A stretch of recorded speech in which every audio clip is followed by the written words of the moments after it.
आपने कभी ना कभी ये तो सुना ही होगा, जम्मू कश्मीर बादल फट गया या हिमाचल प्रदेश में बादल फट गया।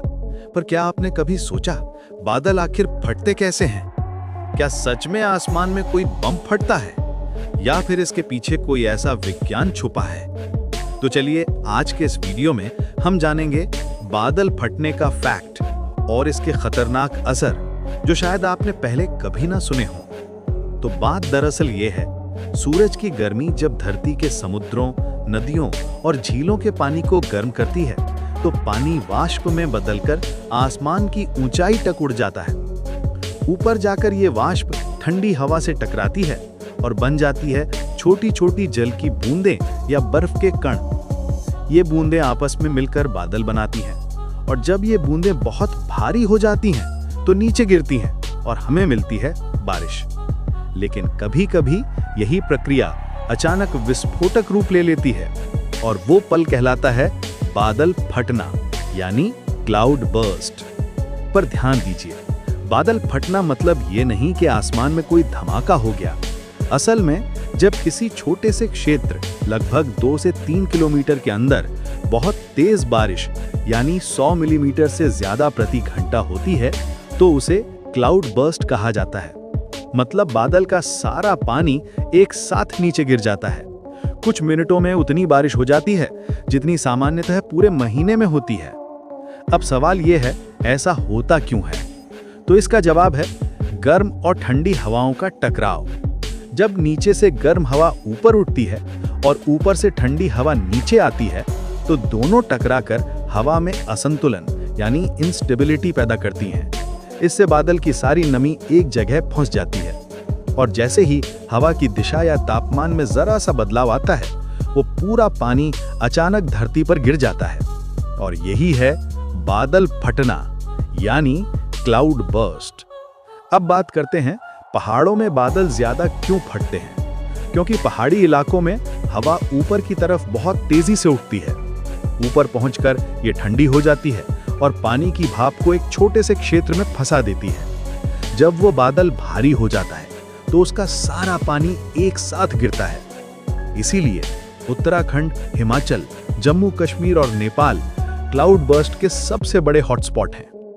अब बात करते हैं कुछ वास्तविक घटनाओं की।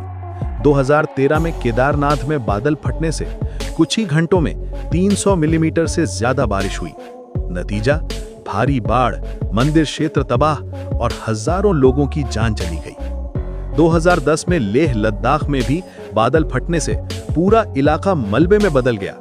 2021 में हिमाचल के कई हिस्सों में क्लाउड बर्स्ट से सैकड़ों घर बह गए। इतने छोटे समय में इतनी तबाही, यही क्लाउड बर्स्ट की सबसे डरावनी सच्चाई। अब जानते हैं इसके वैज्ञानिक कारण। वैज्ञानिकों के मुताबिक बादल फटने के 4 बड़े कारण हैं। 1. अत्यधिक नमी यानी हाई ह्यूमिडिटी, जब हवा में बहुत ज्यादा वाष्प भर जाती है। 2. वायु दाब में असंतुलन, जब ठंडी और गर्म हवाएं टकराती हैं। 3. तापमान में अचानक गिरावट, जिससे वाष्प तुरंत बूंदों में बदल जाती है। 4.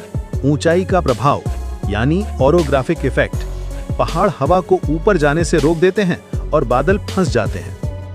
एक क्लाउड बर्स्ट में लगभग 15 लाख लीटर पानी सिर्फ 1 वर्ग किलोमीटर में गिर सकता है।